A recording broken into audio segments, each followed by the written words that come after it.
Antarctica, and they range from the experts, the mega experts, those who think they're experts, to people who have no idea. So we're trying to cater for everyone. I'm in the last category, I've no idea. Oh, okay. Well, the engine is in as-built condition in 1938, more or less. I mean, there are obviously one or two things, but the visual impact of the engine is what people would have seen in 38. And I stress the visual impact because really the streamlining and this very striking livery is all about image and publicity, what today they call the wow factor. And the reason for that was competition with the East Coast trains with engines like Mallard and Bresley. This is one of the second batch of the engines that came out in 1938. The first ones were blue with silver lining. These second 5 were maroon with gold lining, and the third 5 didn't even have streamlining. Eventually there were 38 of them, but they weren't all streamlined. Now, the publicity and the image was very successful, but for the people who worked on the thing, they were less impressed, particularly the maintenance and fitting staff. Because if you look down the side of this engine, there's nowhere to stand. Can't get to it. Yeah. And they either had to be up ladders, or they had to start taking the streamlined casing off and putting it back on. So they were not at all thrilled by them.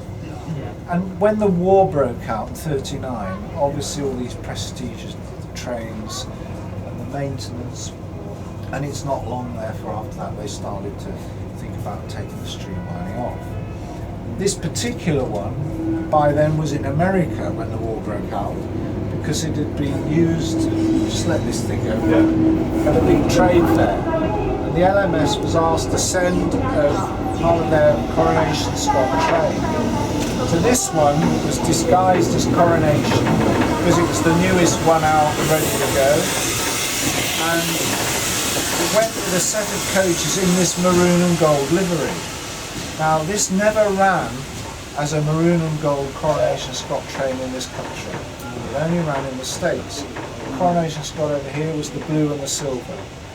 Exactly, I was wondering. Yeah. Because the name on the carriage, yeah. That's right. Yeah. But when the war broke out, this was in the US, and it stayed there till 42, but then they needed it back for the war effort, and so it survived the Atlantic convoy and the U-boats.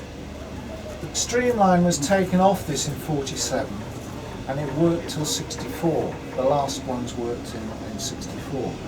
And then it had a stroke of luck really, because somebody had persuaded the Butlins Holiday Camp organisation that a feature at their camps would be some of these redundant steam engines.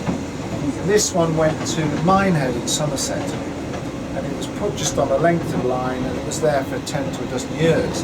And then things moved on again, and it arrived in York in the mid-70s.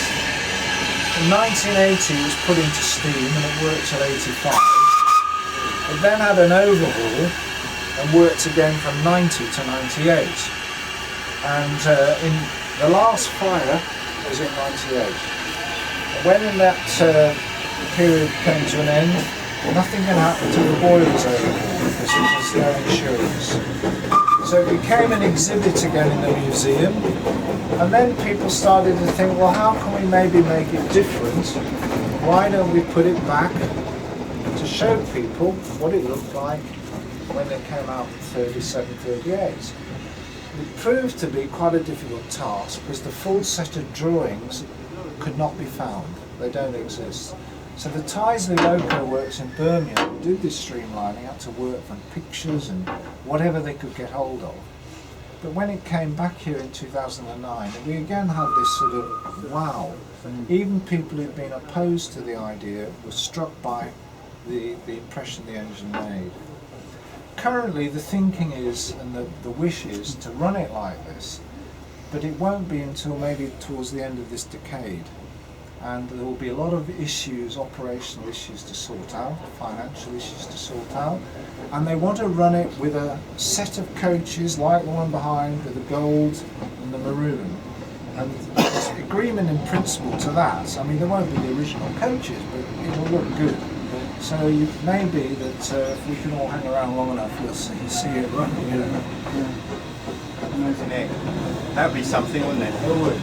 Back to the wow factors. Yeah, brilliant. And they think, and I'm sure they're right, they can get more probability of funding for something Yes. that's so different. Yeah.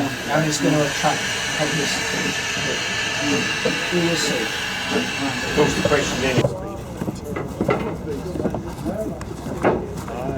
Yes, it is. Yeah. This one,